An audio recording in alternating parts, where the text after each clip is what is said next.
우리가 교리를 아는 것은 굉장히 중요합니다. 교리는 그 교의 이치를 말하는 것입니다. 옳고 그름이 무엇인가를 알려주는 것이죠. 많은 사람들이 하나님을 사랑한다라고 고백합니다. 그리고 찬양도 드립니다. 그런데 성경이 말씀하고 있는 하나님에 대해서 증거하게 되면 내가 알고 있는 하나님이 아니라고 그러죠. 내가 믿는 하나님이 아니라고 하는 분들도 나오게 됩니다. 왜냐하면 성경에서 말씀하고 있는 천국과 진리를 증거할 때 어떤 이들은 내가 믿는 하나님은 사랑의 하나님이시기 때문에 결코 지옥 같은 것은 만드실 리가 없다. 사람이 이 땅에서 죄를 지었다고 해서 영원히 살아서 세세 무궁토록 타계하시는 그런 잔인한 하나님은 아니다. 그런 하나님은 내가 믿는 하나님이 아니다. 이렇게 주장하는 사람이 있습니다. 그것은요, 성경에 나오는 하나님을 그 사람은 모르는 사람이에요. 그 사람은 성경에서 증거하고 있는 하나님을 믿는 사람이 아닙니다. 그런 사람은 자기의 생각 속에서 고안해낸 금송아지 같은 그러한 다른 하나님을 믿고 있는 사람이고, 그런 하나님을 스스로 창작해서 섬기고 있는 사람이에요. 그들이 바로 우상을 숭배하는 자들인 것입니다. 성경은 분명히 우리에게 죄에 대한 그 대가가 얼마나 무거운지를 우리에게 말씀하고 있어요. 죄의 싹은 사망이요, 모든 사람이 죄를 범하였음에 하나님의 영광에 이르지 못하더니 의인은 없나니 하나도 없다라고 하나님은 말씀하셨습니다. 그것이 하나님의 선언이에요. 누구든지 하나님의 어린 양의 그 이름이 기록되지 않은 자, 농명되지 않은 자들은 불과 유황이 타는 못에 참여하게 된다는 것이 성경의 분명한 진리인 것입니다. 이러한 성경의 진리를 부인하고 하나님은 독생자를 주시는 그런 사랑의 하나님이신데 우리가 안 믿고 죄를 지었다고 해서 영원히 타는 지옥불에 던져넣는 그런 하나님은 아니다. 그것은 자기 생각인 것이죠. 자, 교회를 다녀도 거듭나지 않은 사람은요, 전적으로 타락하고 부패한 그런 본성으로부터 성경에서 말씀하고 있는 살아계신 하나님을 거부하게 되어 있습니다. 성경에 말하고 있는 이 진리를 대적하게 되어 있는 것입니다. 그것이 성경이 우리에게 말씀하고 있는 바예요. 진리에 대해서는 그들의 마음은 돌과 같이 단단하고 완악한 마음을 가지고 있는 것이죠. 그래서 내게 필요하고 유익한 말씀, 들을 만한 말씀만 가려듣는 것입니다. 그리고 내게 손해가 되고 내게 유익하지 않은 것은 걸러내는 것이죠. 그렇기 때문에 그들에게는 하나님의 진리가 그 안에 살아있지 않은 것입니다. 그들은 믿음이 성장할 수가 없는 거예요. 여러분, 구약의 사상은요, 여호와를 알자는 것이고 여호와께서 무엇을 말씀하시든지 우리가 청종하겠나이다. 청종하는 것입니다. 듣고 그대로 따르는 거예요. 우리는 하나님의 말씀을 들을 때 이 말씀을 순종하기 위해서 듣는 것입니다. 불복하기 위해서 듣는다면요, 들을 이유가 없는 것입니다. 우리는 하나님 앞에 예배하는 것을 세상에서 가장 최고의 기쁨으로 삼는 것입니다. 예배는 우리의 생명과도 같은 것이고, 아니 생명보다도 더 귀한 것입니다. 주의 인자가 생명보다 나은 것이라고 성경은 기록하고 있죠. 하나님을 예배하는 것. 그렇기 때문에 창세기에 가인과 아벨의 제사를 소개하고 있는 것입니다. 예배가 얼마나 중요한 것인지, 그 예배가 그 사람의 생애 가운데 일생을 좌우하는 그런 귀중한 기준이 된다는 것입니다. 정말 예배하는 우리 한 사람 한 사람의 모습 속에 하나님을 경외하는 그 중심에 하나님을 경외하는 마음이 우러나오고 있는가 하는 거예요. 하나님을 경외하는 사람만이 신령과 진정의 예배를 드릴 수 있는 것이고, 그 예배는 바로 하나님을 얼만큼 내가 경외하고 신뢰하고 있는가를 하나님 앞에 보이는 것입니다. 하나님께서는 우리의 중심과 그 태도를 보시죠. 신앙적 반응을 보신다는 것입니다. 그러므로 우리는 예배의 승리자가 되어야 되는 것입니다. 내 생명보다도 예배를 귀중히 생각해야 돼요. 초대교회 성도들은요, 얼마든지 예배 안 드리고, 그리고 주님 잠깐 부인하고, 그리고 자기 재산 빼앗기지 않고 얼마든지 호의고시 갈 수 있었습니다. 그럼에도 불구하고 그들은 신앙의 자유를 찾아서 하나님을 마음껏 예배하고 기도하고 싶어서 그들은 산으로 들로 모든 재산을 다 빼앗기고 양의 탈을 뒤집어 쓰고 유리했습니다. 카타콤 같은데 손으로 굴을 파서, 그리고 긴 터널을 만들고 그 속에 들어가서 가족이, 소수의 무리들이 모여 앉아서 하나님을 예배하다가 굶주린 끝에 한 사람씩 죽어나갔어요. 그러한 흔적이 지금 로마의 그 카타콤에 들어가면 그대로 그 자취가 남아 있습니다. 저는 그 자취를 확인하고 왔어요. 그들은 자기의 생명보다도 예배를 소중히 여겼던 사람들이었어요. 그 무엇과도 바꿀 수 없는 절대 가치를 가지고 있는 것입니다. 그것이 예배예요. 그것이 예배예요. 교회가 미안합니다. 말도 안 되는 소리입니다. 교회가 먼저 미안합니다. 그분은요, 신앙이 있는지가 의심스러운 분이에요. 신앙이 뭔지를 모르는 사람이에요. 교회가 왜 먼저 미안합니다, 그런 현수막을 걸어놓고 사람들의 어떤 관심을 끌려고 하는지 몰라도 그것은요, 잘못된 것입니다. 우리의 믿음이라고 하는 것은 세상의 어떤 흐름에 그냥 쓸려가고 흘러가서는 안 되는 것입니다.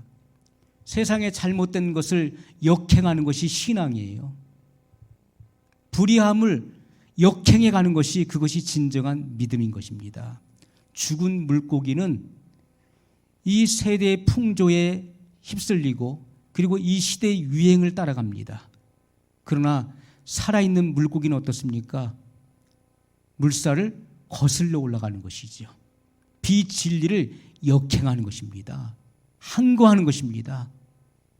저항하는 거예요. 그것이 바로 진정한 믿음이라고 하는 것이죠.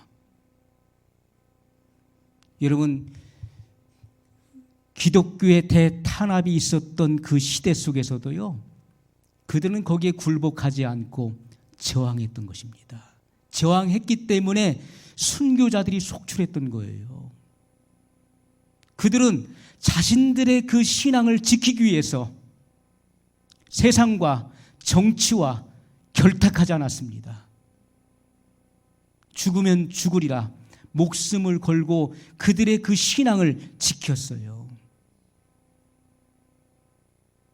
세상의 권력은 우리의 목숨을 빼앗을 수 있습니다. 그러나 신앙의 자유는 뺏을 수가 없는 거예요. 그러한 분명한 확고부동한 신앙을 가지고 있어야 돼요. 그 어떤 것과 타협해서는 안 되는 것이고, 사람의 비율을 맞추고 사람의 눈치를 살피는 그런 것은 신앙이 될 수 없는, 그건 신념도 아닌 것입니다. 그것은 신앙이 아니라 신념 자체도 안 되는 거예요. 우리의 신앙은 하나님 외에는 없습니다. 하나님 말씀 외에는 없는 거예요. 우리는 사람을 좋게 하는 사람이 아닙니다. 거듭난 그리스도인들은 하나님을 좋게 하는 사람들이에요. 하나님 말씀에 우리가 적중하는, 하나님을 기쁘시게 하는 삶을 사는 사람들이지, 사람의 눈치 살피고 비유 맞추고 하는 사람들이 결코 아니라는 것입니다. 여러분, 많은 사람들이 하나님을 사랑합니다, 주님을 위해서 내 생명을 바치겠습니다 라고 고백하고 노래도 많이 하지만은, 그러나 성경이 말씀하고 있는 성경의 하나님을 소개하고 증거하면은 그 내가 믿는 하나님하고 다르다라고 말을 해요. 내가 믿는 하나님은 그런 하나님이 아니다라고 이야기를 하죠.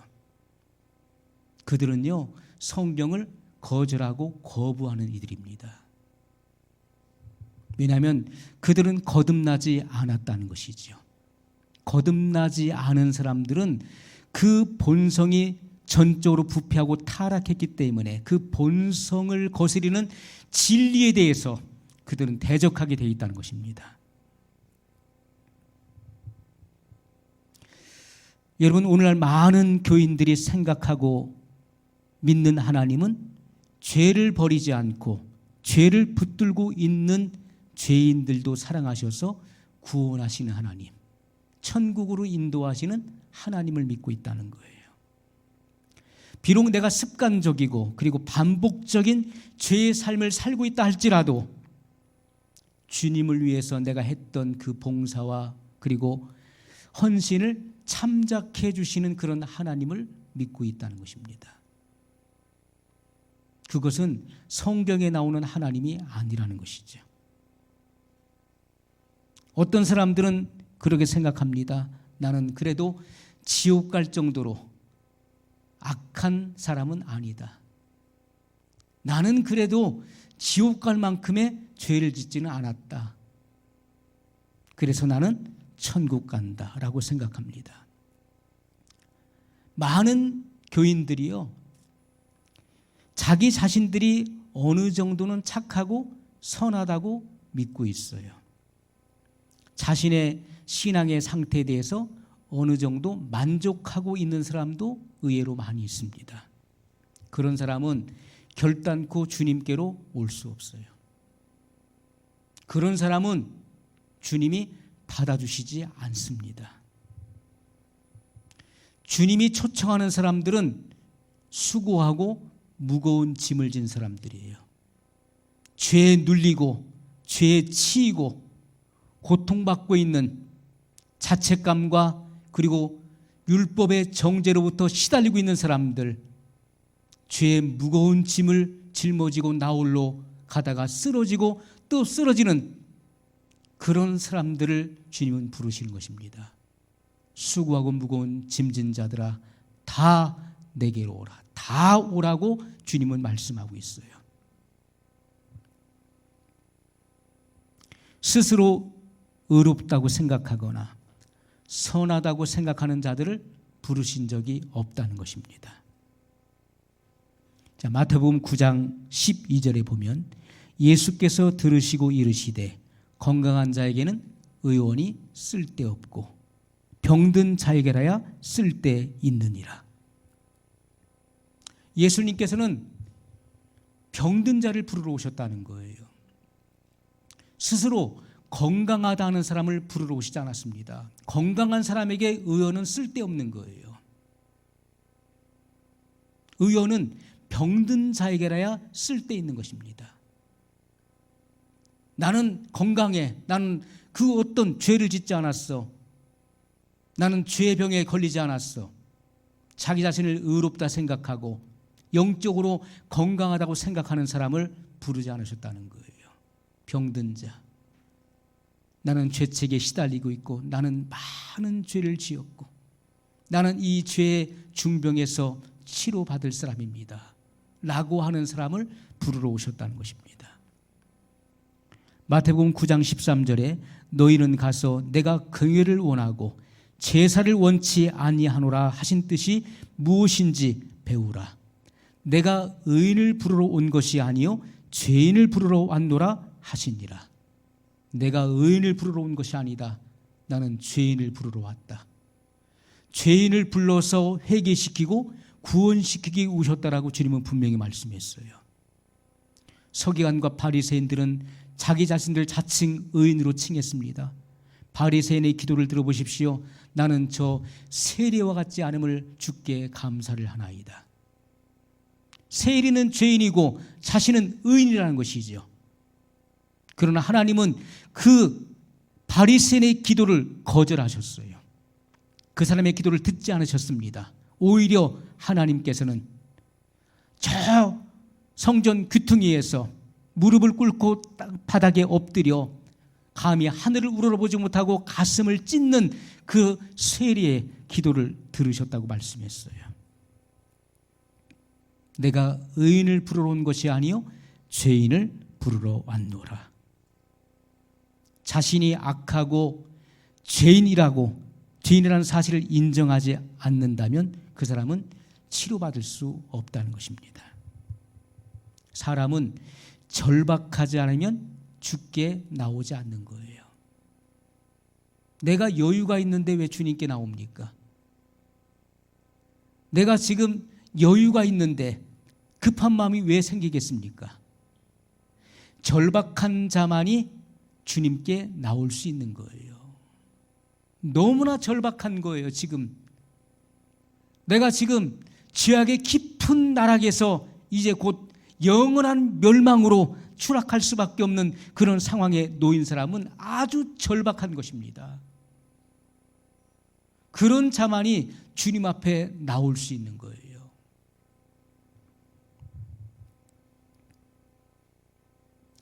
우리는 어렸을 때 337장의 찬양을 많이 불렀습니다. 인애하신 구세주여 내 말 들으사 죄인 오라 하실 때 날 부르소서. 주여 주여 죄인 오라 하실 때 날 부르소서. 얼마나 가슴을 찢는 목청을 돋우어서 하나님을 찬양했는지 모릅니다. 죄인 오라 하실 때 날 부르소서. 주님은 죄인을 부르러 오셨어요. 내가 그 죄인입니다. 나를 용서하소서. 나에게 긍휼을 베푸소서라고 주님 앞에 나오는 자들, 자기의 죄를 인정하는 그런 자들에게 주님은 긍휼의 눈으로 보시는 것입니다. 그들을 불쌍히 여기시는 거예요. 그러나 죄를 숨기고 자칭 자기 자신을 의로운 자로 자처하는 자들은 주님께로부터 불쌍히 여김을 받지 못하게 되어 있는 것입니다. 여러분, 사람이 의로워지기 위해서는 반드시 하나님께서 정하신 그 표준을 만족시켜야 되는 거예요. 그것이 무엇입니까? 바로 하나님의 성품과 계명이라고 하는 것이죠. 우리는 태어난 자연 그대로의 그 상태로는 절대로 의로워질 수 없는 것입니다. 나는 타고날 때부터 나는 인격적이고 타고날 때부터 나는 선한 성품을 가지고 있고 나는 타고날 때부터 경건하고 그리고 나는 죄가 없고 여러분 그것은 있을 수가 없는 거예요.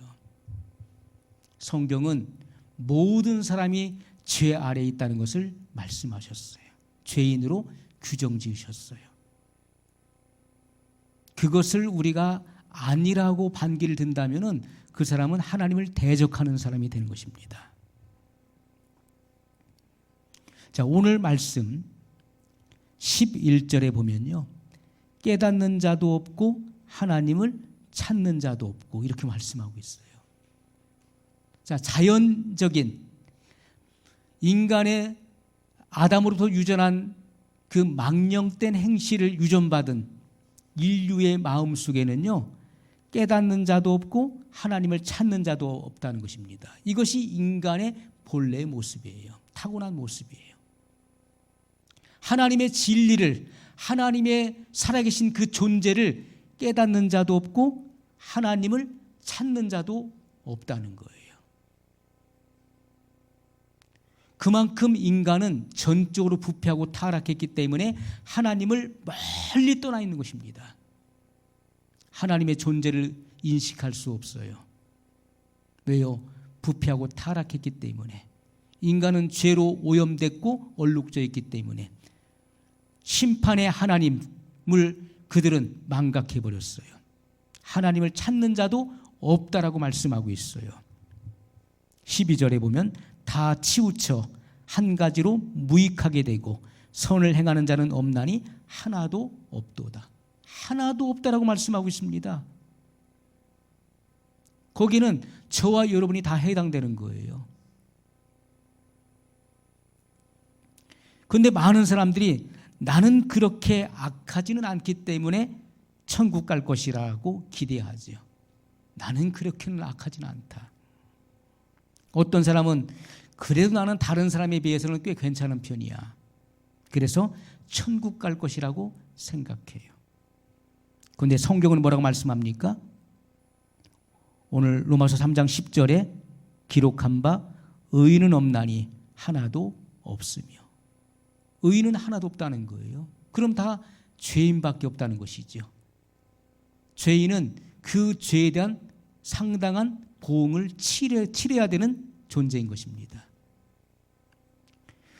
자, 로마서 3장 23절에 모든 사람이 죄를 범하였다라고 선언하고 있어요. 모든 사람이 죄를 범했다.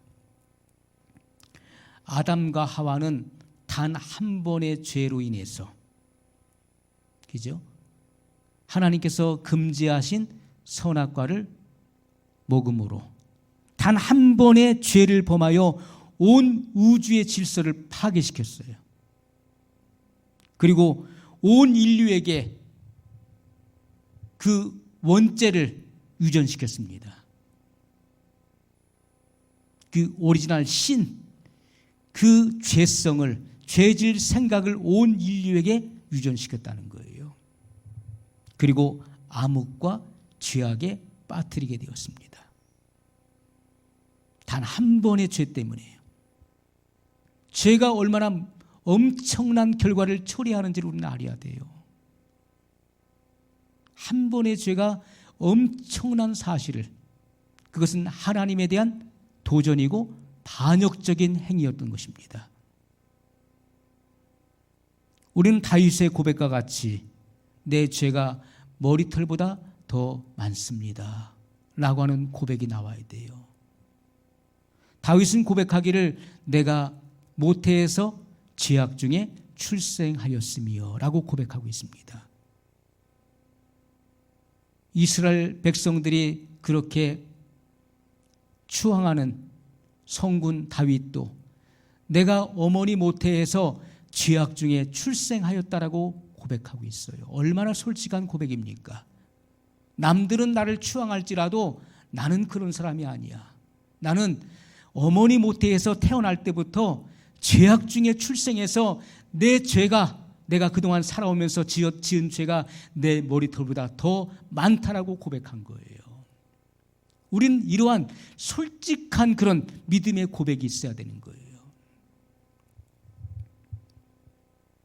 아담과 하와는요, 단 한 번의 죄로 정죄와 심판을 피할 수가 없었던 것입니다.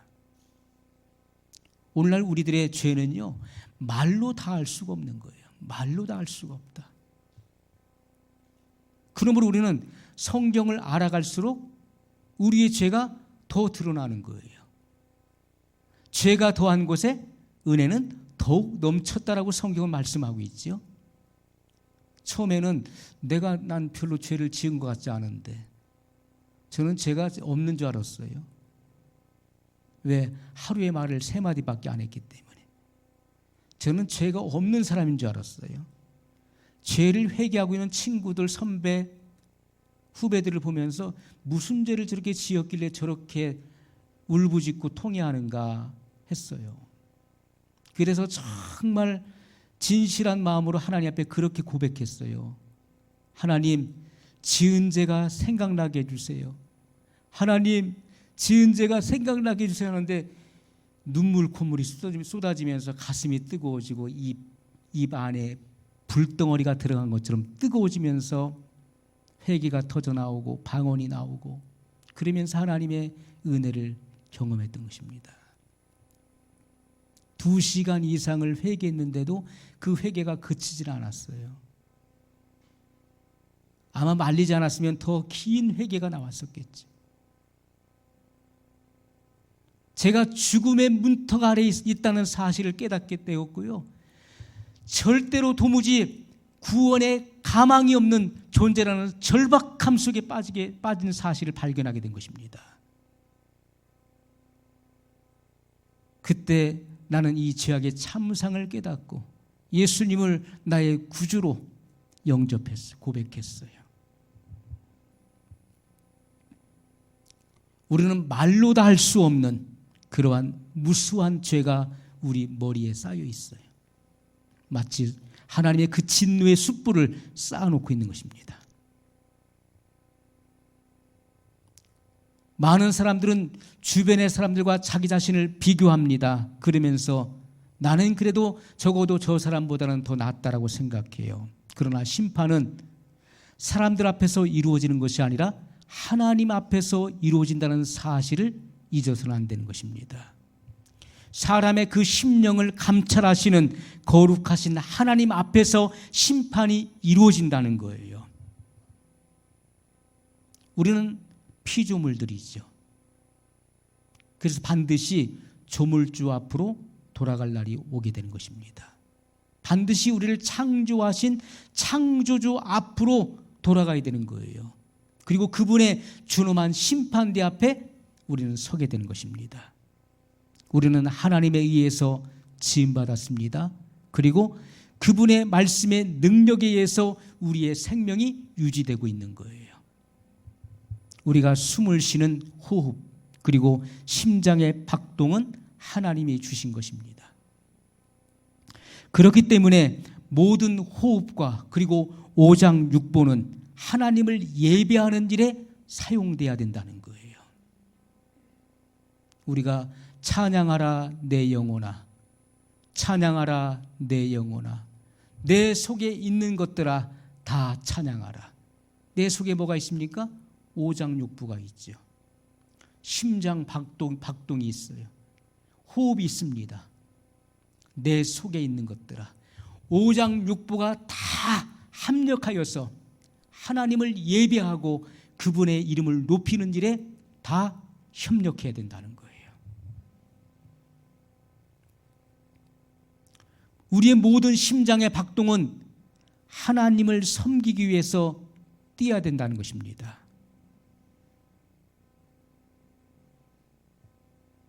우리의 손끝과 발끝에서 터져나오는 그 모든 에너지가 하나님을 예배하는 일에 사용돼야 된다는 것이죠.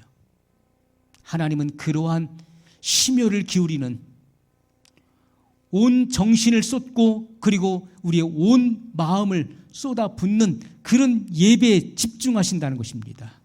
마당만 밟고 가는 그런 형식적인 예배로 하나님을 기만하려고 해서는 안 되는 거예요. 너희가 밤낮 드리는, 너희가 날마다 드리는 그 짐승의 그 피 비린내에 내가 질려버렸다라고 하나님이 말씀하셨어요. 그런 형식적인 예배, 마당만 밟고 가는 그런 무의미한 예배는 내가 받지 않겠다고 말씀했어요. 그것은 가인의 예배인 것입니다.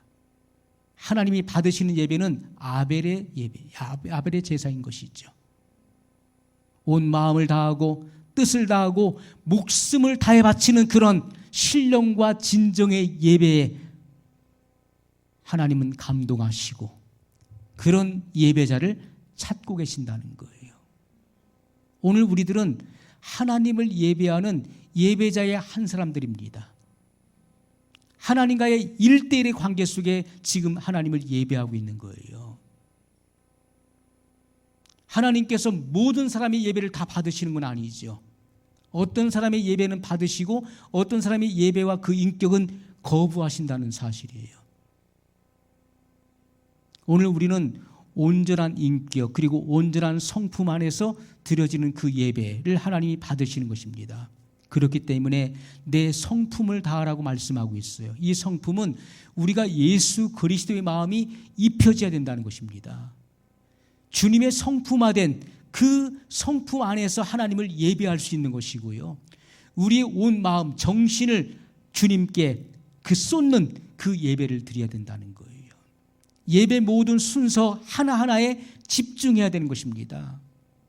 다른 데를 둘러보거나 그리고 다른 생각을 할 여지가 없는 거예요. 오직 하나님 한 분, 예수 그리스도 그분께 모든 것을 집중해서 우리는 하나님을 예배해야 된다는 것이죠. 찬송도 하나님이 기뻐 받으시는 찬송을 드려야 되고요. 마음을 쏟아 붓는 그런 찬송. 주님 앞에 기도할 때도 한나와 같이 물같이 자기의 마음을 쏟아내는 그러한 기도. 말씀을 듣는 자세도 주님의 말씀을 곧 청종할 종의 자세와 같이 그 명령이 떨어지면 즉시로 순종코자 하는 그러한 자세를 취해야 된다는 것입니다. 그러한 자들의 예배를 하나님이 받으신다는 거예요.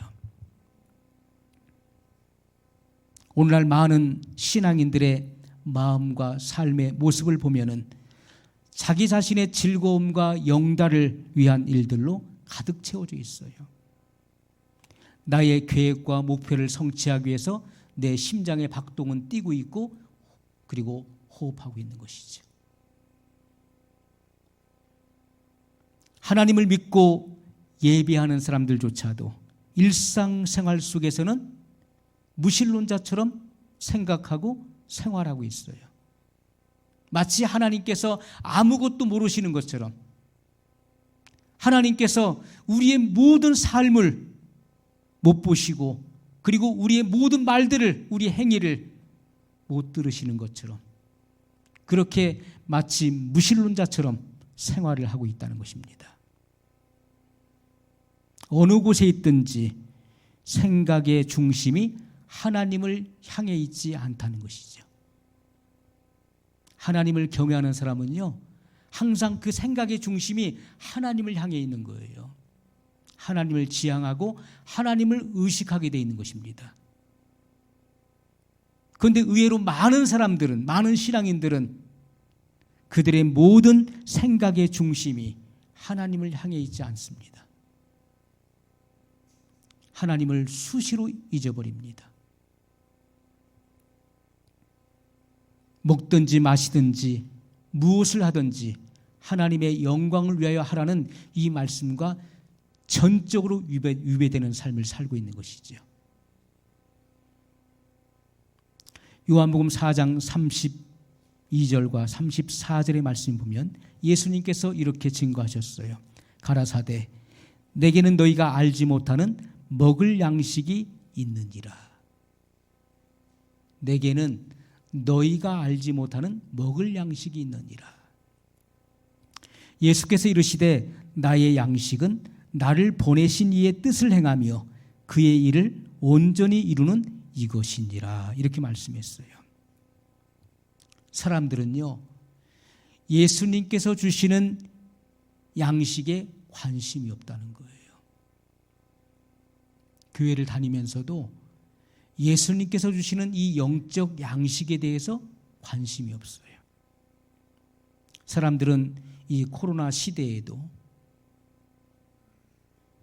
자기 자신의 건강과 자기 자신의 안위를 생각합니다. 그리고 남의 인정을 받는데 몰입하고요. 출세와 명예와 권세와 기득권과 그리고 자기 자아를 만족시키는 양식을 찾고 있다는 것입니다. 거기에만 집중하고 있는 거예요. 그것이 바로 썩을 양식을 구하는 거예요. 어떻게 하면 명예를 얻을까? 어떻게 하면 좀 잘 보일까? 어떻게 하면 권세를 좀 차지할까? 어떻게 하면 좀 기득권을 오랫동안 남용할까? 기득권을 누릴 수 있을까? 어떻게 하면 좀 더 평안하고 안위를 얻을 수 있을까? 그것이 바로 썩을 양식을 구하는 자들이에요.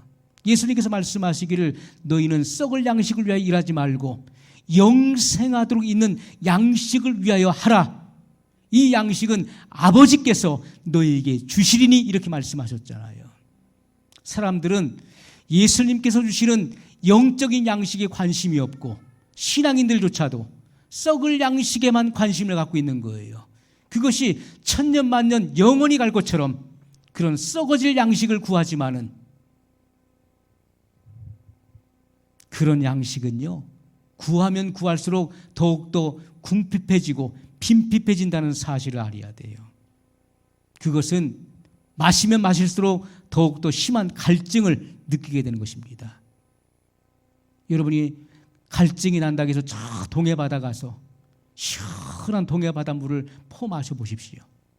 그러면요, 그것이 입에 집어넣을 때는 시원할지 몰라도 그것이 목에 넘어가면은 심한 갈증을 느끼게 되어 있는 것입니다. 세상의 양식, 썩어질 양식은 마시면 마실수록 더 심한 갈증을 느끼고 그리고 더 피폐해지게 되어 있는 거예요. 주님의 말씀은 진리입니다.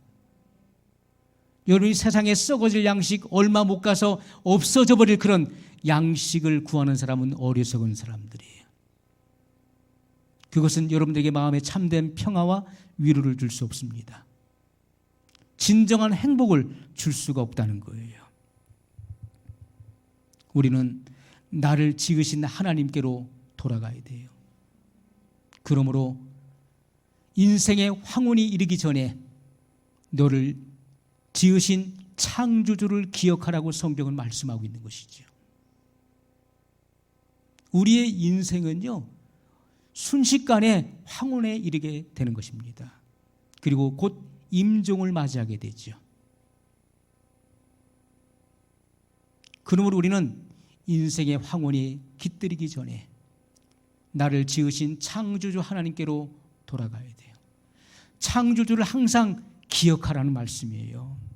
나를 구원하시기 위해서 독생자를 보내주신 아버지 하나님을 기억해야 되는 것이고 그분께로 날마다 돌아가기를 힘써야 되는 것입니다.